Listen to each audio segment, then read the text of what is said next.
pasal tentang obstruction of justice itu ada 2 pasal di sana diatur. Paling pertama karena ini yang sidik adalah perkara korupsinya, ya kan? Maka tentu pasal yang dipakai itu adalah pasal 21. Apa sebenarnya peran Ahok dalam kasus dugaan korupsi tata kelola minyak dan produk kilang Pertamina periode 2018-2023? Apakah dia hanya figur boneka atau aktor di balik layar kasus ini? Nah, begini, ini pertanyaan yang disampaikan Bung Irjan ini menarik. Ahok terlibat dalam korupsi Pertamina dan melanggar pasal 40 Undang-Undang Perseroan Terbatas. Dalam hal ini, sampai saat ini belum ada putusan pengadilannya, kita tahu. Tapi apakah bukti-bukti yang ada sudah cukup kuat dalam hal ini, bukti yang dipegang oleh Pak Ahok? Ya. Kalau kita lihat sampai dengan hari ini Pak Ahok itu atau Pak Basuki ini belum secara terperinci menjelaskan bukti-bukti apa yang dia pegang, sehingga sulit publik menilai, apalagi kita sebagai praktisi hukum atau pengamat hukum atau siapapun itu ahli hukum. Apakah menurut Pak Beni bukti itu sedikit menakutkan pihak sebelah atau bagaimana? Harusnya iya. Harusnya iya. Harusnya iya, dan jangan lupa, kita tidak boleh lupa. Saya justru senang sebagai seorang praktisi hukum, kita senang bahwa kasus ini harus dibuka secara terang, dibuka sebesar-besarnya. Pak Basuki itu harus dipanggil dan diperiksa. Pak Erick Thohir kan dua periode Menteri BUMN. Ya, betul. Artinya data yang dipegang oleh Pak Erick Thohir juga harusnya sama dengan Pak Ahok. Betul, harusnya sama. Ketika Pak Ahok mengatakan bukti rekaman data, Pak Erick juga, sementara kan secara sistem koordinasi Pak Ahok juga harus melaporkan kepada Pak Erick. Iya, secara hierarkis harusnya begitu. Berarti asas praduganya ke situ. Harus begitu. Pertemuannya antara Pak Kejagung dengan Pak Erick adalah mungkin membahas bukti. Sabar dulu Pak Hotman. Sabar dulu. Pak Basuki bertanggung jawab. Iya, beliau bertanggung jawab. Dia akan datang, tetapi pertanggungjawaban itu tidak bisa dicuap-cuap di depan media. Tetapi bentuk pertanggungjawaban Pak Basuki Cahayapurnama Pak Ahok ini Kejaksaan Agung panggil.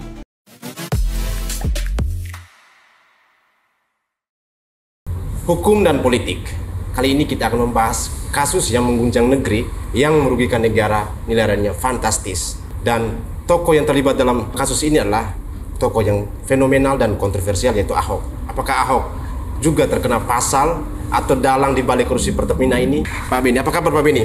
Kabar baik. Kabar baik ya? Bung Irjan. Ya. Ini pengacara hebat ya dari Nusa Tenggara Timur yang sudah melalang buana mengurus kasus-kasus besar ya Pak. Siap, terima kasih. Sebagai seorang lawyer ya, pertanyaan pertama buat Pak Beni ini. Bisakah Ahok dijerat hukum atas dugaan korupsi di Pertamina? Apakah pasal 40 Perseroan Terbatas dan tuduhan obstruction of justice cukup kuat untuk menjeratnya? Oke, terima kasih Bung Irjan. Pertama sekali, sebelum saya menjawab pertanyaan Bung Irjan, saya terlebih dahulu mengucapkan selamat berbuka puasa untuk kerabat, untuk sahabat, untuk keluarga, semua yang sebentar lagi akan berbuka puasa. Ya, karena kita kurang lebih 1 jam sebelum berbuka puasa. Ya. Mudah-mudahan puasanya berjalan baik. Ya. Oke, saya langsung ke... Baik, silakan Pak Beni. Ya, saya kira memang hari ini semua tuh lagi ribut dengan 2 kali wawancara. Pak Basuki Cahayapurnama atau Pak Ahok itu, yang pertama di Liputan 6, yang kedua di narasi rame, narasi kan, rame. Lalu timbul tuh beragam pertanyaan. Nah, pertanyaan itu mampir juga ke saya hari ini oleh Bung Irjan. Nah, menarik memang untuk bahas ini. Apakah Pak Basuki Cahayapurnama atau Ahok ini bisa dipidana? Ya kan pertanyaan begitu, dengan pasal obstruction of justice berkaitan dengan kewenangan dia yang diatur dalam Undang-Undang Nomor 40 tentang Perseroan Terbatas. Nah, saya hendak jawab begini. Kalau kita berkaca pada pasal tentang obstruction of justice, itu ada 2 pasal di sana diatur. Paling pertama karena ini yang sidik adalah perkara korupsinya, ya kan? Maka tentu pasal yang dipakai itu adalah pasal 21. Pasal 21. Apa bunyi pasal 21? Pasal 21 tentang menghalang-halangi proses penyidikan, khusus di tindak pidana korupsi. Undang-Undang 31 tahun 99. Itu di pasal 21. Lalu dijuntukkan dengan pasal 221 KUHP sama tentang obstruction of justice, tentang menghalang-halangi proses penyidikan. Pertanyaan lebih lanjut, apakah Pak Ahok ini atau Pak Basuki ini masuk dalam kategori ini? Jauh buat saya. Jauhnya dari segi apa? Tidak masuk. Tidak masuk ya? Tidak masuk. Kenapa? Ini kita murni bicara hukum ya. Saya tidak punya tendensi apa-apa, tapi murni kita bicara dari hukum. Karena begini, Kalau seseorang itu dikatakan dia terkena pasal obstruction of justice, satu, dia harus menyembunyikan terkait perbuatan pidana oleh orang yang melakukan. Nah, ini yang melakukan ini kan sudah diduga dilakukan, kemudian ditahan oleh Kejaksaan Agung. Ya kan? Ada 6 orang ditahan itu. 9. Artinya kalau yang pertama itu kan 3-nya itu dari orang swasta, Pertamina dan swasta. 3-nya dari swasta, ya kan? Semua itu ditahan dengan pasal 2 ayat 1, junto pasal 3, junto pasal 18. Kemudian Undang-Undang Nomor 31 tahun 99. Itu istilahnya pasal berlapis ya? Iya, tentang tindak pidana korupsi. Lalu dijuntokan yang pasal 55 ayat 1 ke 1 KUHP tentang turut serta. Ya kan? Jadi ini ada dijunta-juntakan. Nah, apakah terhadap orang-orang yang ditahan ini pertanyaannya punya korelasi apa tidak dengan Pak Ahok? Oke. Di dalam struktur itu tentu punya korelasi karena saat itu Pak Ahok duduk sebagai komisaris utama. Mereka duduk sebagai direktur utama. Tetapi berkaitan dengan pasal obstruction of justice itu tidak masuk. Karena pertama, Pak Basuki itu tidak pernah menyembunyikan orang-orang ini. Artinya Pak Basuki tahu bahwa ada tindak pidana, lalu Pak Basuki menutupi, tidak. Itu dibiarkan berjalan oleh Kejaksaan Agung. Yang kedua, Pak Basuki terkesan menutup-nutupi perkara, kan tidak. Tapi beliau speak up ya. Di tahun 2020, sejak awal 2020 itu beliau sudah mulai membongkar lobby tentang macam-macam di Pertamina yang penuh dengan intrik pro kontra, itu sudah dibuka semua. Persoalan rekrutmen, betul. Rekrutmen di dalam Pertamina. Lalu ini yang sudah dibongkar. Apakah itu bisa dipidana dengan pasal obstruction of justice? Buat saya jauh, tidak mungkin. Jauh sekali ya. Jauh sekali. Artinya ini kita murni ya bicara dari sisi hukum. Perspektif hukumnya. Nah, pertanyaan kedua, apa sebenarnya peran Ahok dalam kasus dugaan korupsi tata kelola minyak dan produk kilang Pertamina periode 2018-2023? Apakah dia hanya figur boneka atau aktor di balik layar kasus ini? Nah, begini, ini pertanyaan yang disampaikan Bung Irjan ini menarik. Seseorang ketika dia diangkat dan dia ditempatkan di salah satu BUMN yang basah, tuh minyak tuh basah, ditaruh di sana. Tentu yang dilihat itu orang ini punya kapasitas. Dia punya kapasitas, dia punya kemampuan, dia punya leadership. Pak Basuki Cahayapurnama, Pak Ahok ini sudah teruji. Mulai dari Bangka Belitung sudah teruji, masuk sebagai anggota DPR sudah teruji, masuk DKI Jakarta teruji. Lalu dia ditempatkan sebagai komisaris utama. Nah, terhadap penempatan dia ini, apakah punya implikasi di dalam? Kalau kita perhatikan baik-baik, Pak Ahok itu berdasarkan regulasi ya. Regulasi. Berdasarkan regulasi itu kita lihat di Undang-Undang PT Nomor 40. Di pasal 92 itu mengatur tentang susunan kepengurusan. Dewan Komisaris, Dekom, ya kan? Kemudian itu diatur terperinci lagi ada di pasal 114. Undang-Undang 40 tentang perseroan terbatas.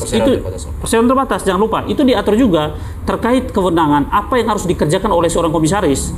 Salah satu poin penting yang dikerjakan oleh seorang komisaris itu adalah terkait dengan pengawasan. Mengenai fungsi pengawasan ini, apakah Ahok hanya berada di lingkaran BUMN saja atau sampai dengan subholdingnya? Ahok itu bekerja harus seluruh untuk baik dari holding sampai subholding. Betul, karena dia di holding, posisi holding, dia harus mengontrol secara keseluruhan. Betul bahwa ini ada perbedaan dua entitas. Satunya adalah holding. Pertamina itu adalah BUMN, perseroannya itu adalah holding. Lalu subholdingnya itu adalah Pertamina Patraniaga. Itu subholding. Cuman tetap kontrol ada di dari sisi pengawasan ada di komisaris utama. Tetapi susunan kepengurusan berbeda. Kalau di Pertamina itu sendiri, kemudian di Patra itu sendiri. Tetapi di Patra ini itu diangkat oleh Pertamina holdingnya. Bukan oleh komisaris? Bukan dong, oleh holdingnya. Jadi dia punya hak untuk mengontrol ini. Pertanyaan lebih lanjut, apakah dia lakukan fungsi pengawasannya? Dia lakukan fungsi pengawasan. Kalau dia tidak lakukan fungsi pengawasan, tidak mungkin kita lihat efisiensi anggaran begitu besar. Saya baca data. Tentu Bung Irjan baca data, semua orang baca data. Itu Pertamina untung loh. Untung itu Pertamina. Semasa Ahok menjabat itu untung. Surplus. Kalau kita lihat, kita baca data, bisa aja data saya salah, tapi dikoreksi nanti. Kalau kita perhatikan itu di tahun 2022, dari 2021 ke 2022, itu ada laba 1 miliar US dollar. 1 miliar US dollar. 1 miliar. Dari sebelumnya itu hanya keuntungan sekitar 2,05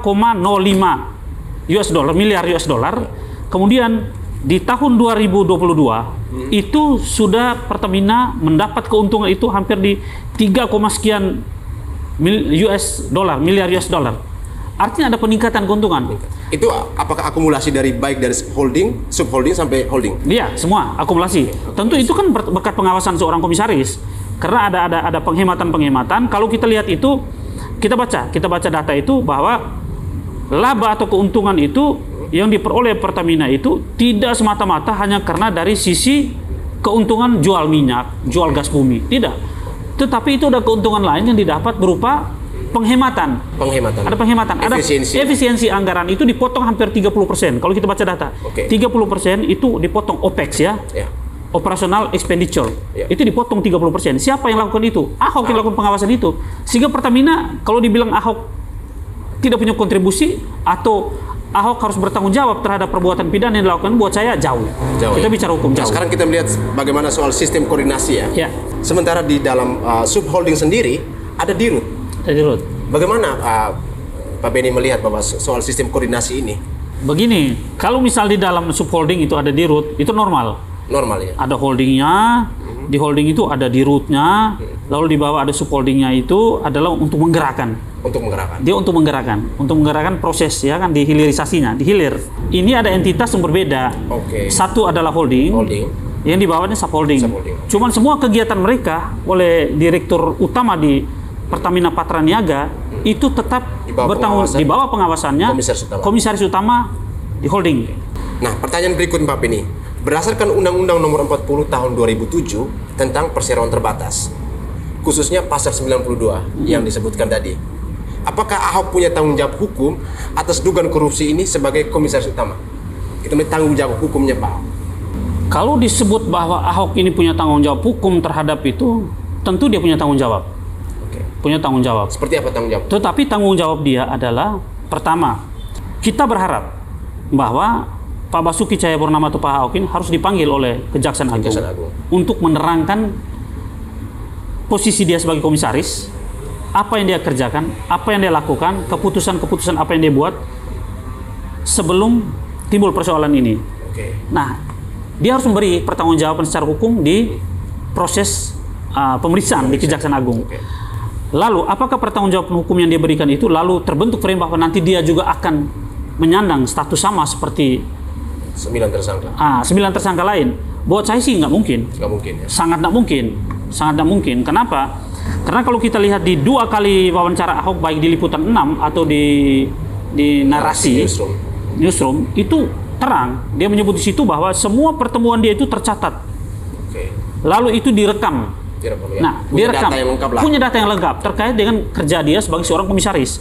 Nah, ini yang kita harap bahwa pertanggungjawaban hukum yang yang Pak Basuki sampaikan ini bisa Pak Basuki sampaikan juga di Kejaksaan Agung kalau beliau dipanggil. Itu di situ bentuk pertanggungjawaban hukum dia. Sampai saat ini belum ada. Sampai saat ini belum. Bagaimana Pak Beni melihat ya, sedikit keluar melihat bahwa Menteri BUMN bertemu khusus dengan Kejaksaan Agung. Kira-kira ada kong kali kong apa gitu? Ini kan kalau misalnya kita bicara ini kan orang mulai berspekulasi ya, narasi mulai bertebaran di mana-mana. Karena kemarin beredar rame pemberitaan bahwa ada diduga keterlibatan Pak Menteri BUMN, Pak Erick Thohir. Lalu diduga juga ada keterlibatan Pak Boy Garibaldi Thohir. Saudaranya diduga ada keterlibatan juga Pak Arya Sinulinga. Diduga ada keterlibatan orang-orang lain di sekitaran Kementerian BUMN. Nah, bertepatan itu Pak Erick datang ke Kejaksaan Agung untuk bertemu. Bertemu ini dalam konteks apa? Nah, pertemuan ini dalam konteks apa kan kita tidak tahu. Kita tidak tahu apakah itu terkait dengan proses ini atau punya korelasi lain terkait dengan nama-nama tadi disebut. Nah, itu yang kita tidak tahu. Tetapi sudah pasti bahwa yang kita lihat bahwa ribut ini soal Pertamina ini awalnya itu kan dari Kapus Pen Kejaksaan Agung itu menyampaikan bahwa di Pertamina ada oplosan pertama. Ya kan? Ada oplos.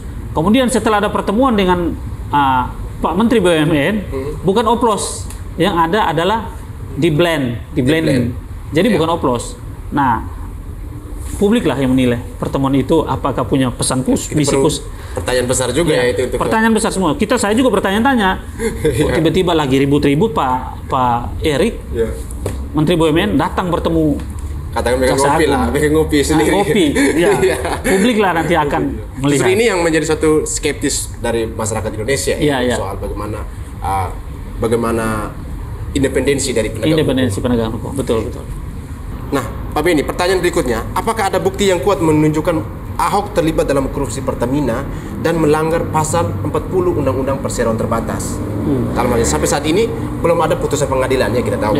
Tapi apakah bukti-bukti yang ada sudah cukup kuat dalam hal ini, bukti yang dipegang oleh Pak Ahok? Ya. Kalau kita lihat sampai dengan hari ini Pak Ahok itu atau Pak Basuki ini belum secara terperinci menjelaskan bukti-bukti apa yang dia pegang, sehingga sulit publik menilai, apalagi kita sebagai praktisi hukum atau pengamat hukum atau siapapun itu ahli hukum, sulit untuk membaca bukti apa yang kekuatan kredibilitas untuk buktinya ini belum bisa dikatakan secara fisik ya? Gitu? Iya. Karena bukti itu kan terus bicara bukti fisik, apa kan?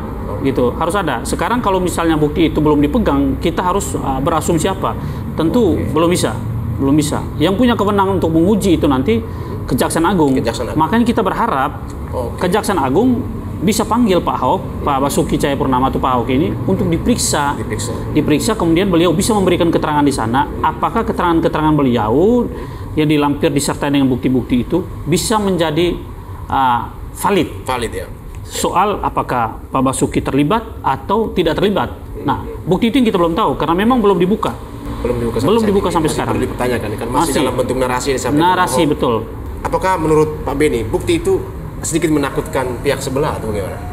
Harusnya iya. Dan jangan lupa, kita tidak boleh lupa. Saya justru senang sebagai seorang praktisi hukum, kita senang bahwa kasus ini harus dibuka secara terang, dibuka sebesar-besarnya. Pak Basuki itu harus dipanggil dan diperiksa. Karena kemarin kalau kita perhatikan di dalam wawancara dia baik di Liputan 6 atau di narasi newsroom itu banyak dia sampaikan ada bukti-bukti. Nah, bukti-bukti apa harus dibuka? Dan apakah bukti ini berpengaruh? Buat saya kalau memang punya pengaruh signifikan, justru bisa membuka ini tabir yang sesungguhnya. Ada apa di Pertamina ini? Menurut Pak Beni ini, kira-kira mengenai bukti-bukti yang ada ini, apakah hanya di pengadilan saja dibuka bukti-bukti itu, sementara masyarakat menunggu, bahkan menantang balik Ahok, ngomong bukti tapi nggak ada. Nah, kira-kira perlu dibuka dari publik nih bukti-buktinya ini. Bukti itu sebenarnya yang berhak untuk membuka bukti itu ada nanti di pengadilan. Pengadilan ya. Tidak bisa itu disampaikan di publik. Intinya itu di dalam pembuktian itu kan dia tidak boleh keluar dari pasal 184 KUHP. Oh oke. Iya kan? Ada pasal 184 KUHP. Paling pertama itu apa? Keterangan saksi. Keterangan saksi ya. Nah, dari keterangan saksi kan diperiksa terpenuhi unsur apa tidak. Oke. Lalu yang kedua, bukti surat, ya kan? Surat. Ya kan? Setelah bukti surat ada keterangan ahli. Petunjuk. Nah, keterangan terdakwa itu kan nanti kalau sudah duduk pengadilan. Jadi kalau buat kita dengan kondisi yang ada kemarin, apakah Pak Basuki itu boleh membuka bukti di lebih awal lagi? Lebih awal. Ya. Sebenarnya soal membuka bukti apa tidak di lebih awal itu menjadi subjektivitas Pak Basuki. Tetapi akan lebih enak kalau Pak Basuki ini dipanggil oleh Kejaksaan Agung, diperiksa di sana. Setelah diperiksa, baru beliau serahkan tuh bukti-bukti di sana. Setelah bukti-bukti diserahkan, baru beliau bisa sampaikan. Saya tadi sudah serahkan bukti berupa rekaman pembicaraan ini, surat ini, orang ini. Kan enak itu. Bagaimana pandangan Pak Beni ketika kalau bukti-bukti itu ada kebocoran? Ataupun katakan beberapa bukti itu sudah ada di tangan pengadilan saat ini, hanya belum sempat dibuka. Atau mungkinkah pertemuan kemarin dengan Pak Erick Thohir bersama Kejagung itu membahas bukti itu? Bisa saja. Bisa saja Kementerian BUMN punya bukti-bukti lengkap, atau Kementerian BUMN Pak Erick di BUMN memimpin BUMN saat ini punya bukti-bukti itu. Cuman kan kita kembali ke asas praduga tidak bersalah. Mungkin itu memeranuskan bukti itu. Ya. Orang bisa aja bilang Pak Erick datang ke sana serahkan bukti, atau Pak Erick datang ke sana ada komunikasi yang lain. Bisa-bisa aja. Seharusnya kan gitu. Di saat waktu itu Pak Erick Thohir kan dua periode Menteri BUMN. Ya, betul. Artinya data yang dipegang oleh Pak Erick Thohir juga harusnya sama dengan Pak Ahok. Betul, harusnya sama. Ketika Pak Ahok mengatakan bukti rekaman data Pak Erik juga, sementara kan secara sistem koordinasi Pak Ahok juga harus melaporkan kepada Pak Erik. Iya, secara hierarkis harusnya begitu. Berarti asas praduganya ke situ. Harus begitu. Pertemuannya antara Pak Kejagung dengan Pak Erik adalah mungkin membahas bukti. Hanya rumput yang bisa, tanya aja rumputnya bergoyang. Tapi itu analisa kita ya. Ya itu kan analisa kita. Ya. Cuman kalau secara hierarkis struktural memang betul. Ya. Jadi nanti dari ada laporan-laporan diberikan kepada menteri. Ya. Itu dari Pak Ahok atau Pak Basuki Cahayapurnama itu ada bagian-bagian penting selama beliau memimpin sebagai komisaris itu harus diserahkan kepada Menteri BUMN. Nah, apa yang diserahkan kita nggak tahu. Harapan kita yang diserahkan itu adalah apa yang sudah dipegang atau dikantongi Pak Erik. Itu. Saya pikirkan itu nggak jauh-jauh juga ya data yang dipegang. Harusnya nggak jauh. Itu yang menjadi pertanyaan besar ya buat para netizen ya, bahwa pertemuan kemarin kira-kira kalian menilai mereka melakukan apa atau bernegosiasi apa gitu ya. Nah itu makanya kita hanya mau sampaikan kepada publik bahwa kita tidak bisa cepat untuk mengadili, menjustifikasi bahwa Pak Basuki Cahayapurnama atau Pak Ahok ini terlibat langsung di dalam sepanjang kita belum tahu ada proses hukum lebih lanjut. Makanya kita berharap ke depan Pak Basuki ini dipanggil oleh Kejaksaan Agung supaya diperiksa lah. Itu. Pak Beni, pertanyaan yang berikutnya mengenai kesediaan Ahok. Apakah Ahok bersedia untuk diproses di pengadilan? Kalau kita lihat rekam jejak seorang Basuki Cahayapurnama ini adalah orang yang sampai sejauh ini orang yang bersih. Bersih. Itu orang bersih. Bersih dalam artian belum pernah berurusan dengan persoalan hukum yang sifatnya korupsi. Ya. Tapi dulu kan Pak Ahok sedang pernah memberi kesaksian soal sumber waras. Betul. Ya. Itu kan dalam kapasitas dia sebagai saksi. Sebagai saksi, bukan sebagai tersangka. Hari ini dia juga sebagai saksi. Hari ini juga harapan kita dia sebagai saksi. Dia sebagai saksi. Dia dipanggil, dia diperiksa supaya dia bisa membongkar borok di Pertamina ini apa. Itu harapan kita. Bahwa memang dalam proses hukum ke depan, apalagi sekarang kan sedang diproses di tingkat penyidikan, kita nih dorong Kejaksaan Agung supaya panggil Pak Basuki ini untuk diperiksa. Karena data-data yang disampaikan di Liputan 6 maupun di narasi itu valid sekali. Valid itu sangat membantu sekali. Karena dari situ kan Pak Ahok kan bicarakan tegas tuh. Bahwa dia pegang data A, data B, data C, rekaman A, B, C. Nah, itu yang kita harap supaya itu yang diserahkan, itu yang diberikan kepada penyidik supaya terbuka. Lalu kalau misalnya dalam proses lebih lanjut, apakah dia bisa dipanggil untuk proses ke depannya? Sepanjang dia dipanggil dalam proses penyelidikan dan penyidikan, tentu dia juga akan dipanggil dalam proses pada saat perkara ini sudah dilimpahkan ke pengadilan. Baik Pak Beni, mengenai kita keluar sedikit mengenai kasus ini. Akhir belakangan ini kan banyak netizen yang komentar, bahkan ada yang ingin menjadi buzzer pemerintah, Hotman Paris kita sudah tahu ya.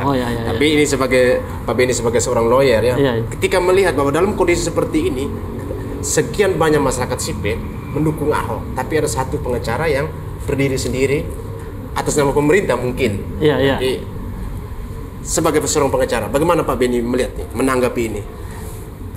Begini, tentu secara etik profesi terhadap Pak Hotman Paris maksudnya Pak Hotman Paris tentu punya opini hukum tersendiri. Opini hukum tersendiri. Bahkan saya di dalam Instagram Pak Hotman juga saya komen. Kalau dilihat itu banyak saya ikut komen tuh, jawab tuh, komen-komen saya di postnya Pak Hotman di Instagram beliau. Nah, saya mau sampaikan begini, apakah Pak Hotman Paris ini sudah mendengar hasil wawancara di Liputan 6 atau di narasi secara lengkap, gitu, baru membuat statement seperti itu. Nah, kalau kita temukan itu potongan-potongan statement yang dibuat Pak Hotman masuk ke dalam Instagramnya itu bertentangan. Apa yang sudah diberitakan di media-media mainstream. Betul, bertentangan. Pak Hotman tuh hanya meminta supaya Pak Ahok harus ikut bertanggung jawab. Pak Ahok harus diadili juga. Pak Ahok harus diproses secara hukum. Sabar dulu Pak Hotman. Sabar dulu.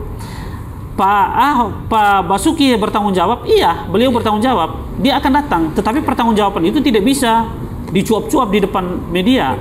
Tetapi bentuk pertanggungjawaban Pak Basuki Cahayapurnama Pak Ahok ini Kejaksaan Agung panggil.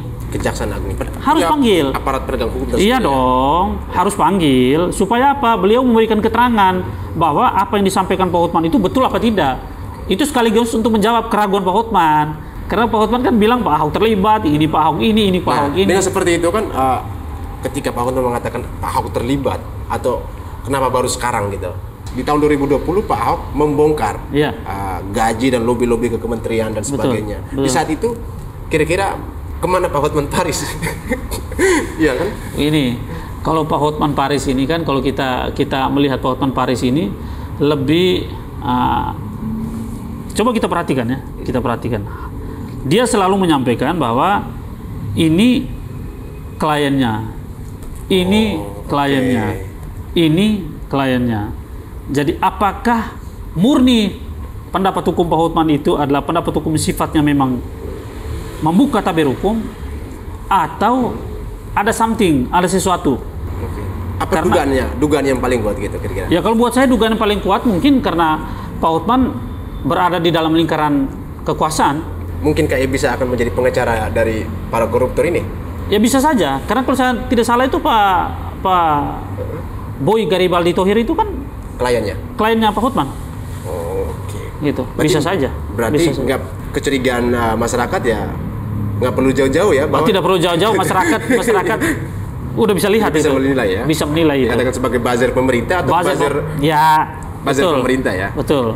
Gitu. Nah terakhir Pak Beni, seorang praktisi hukum ya, pengacara, melihat kondisi yang sangat fenomenal ini ya, mengenai kasus Pertamina ini, kira-kira hal yang ingin Pak Beni serempet dari segi hukum toh? Kalau ingin saya sampaikan khusus dengan persoalan di PT Pertamina Patraniaga, kita mendorong kawan-kawan di Kejaksaan Agung Republik Indonesia supaya segera panggil Pak Basuki Cahayapurnama atau Pak Ahok, karena saya hakul yakin bahwa Pak Basuki Cahayapurnama ini menyimpan begitu banyak bukti, begitu banyak data, begitu banyak dokumen-dokumen penting yang berkaitan dengan tata kelola Pertamina. Itu yang pertama. Lalu poin yang kedua, tentu kita berharap agar publik tetap mengontrol, tetap mengawasi ini, sehingga mega korupsi yang luar biasa di Pertamina ini bisa dibuka, bisa dibuka sebesar-besarnya. Yang terakhir, ketiga, kita ingin sampaikan pesan kepada pemerintah, khusus kepada Kementerian BUMN, supaya dalam hal tata kelola di Pertamina harus benar-benar profesional, transparan, dan berkelanjutan untuk proses-proses yang sifatnya pro rakyat. Itu pesan-pesan kita. Terima kasih banyak Pak Beni untuk edukasi hukumnya ya. Ini luar biasa ya, jarang-jarang saya bertemu Pak Beni ini karena selalu sibuk ya dengan aktivitasnya sebagai seorang lawyer. Oke, hukum dan politik tidak akan selalu berimbang. Yang akan selalu berimbang adalah kita ngopi.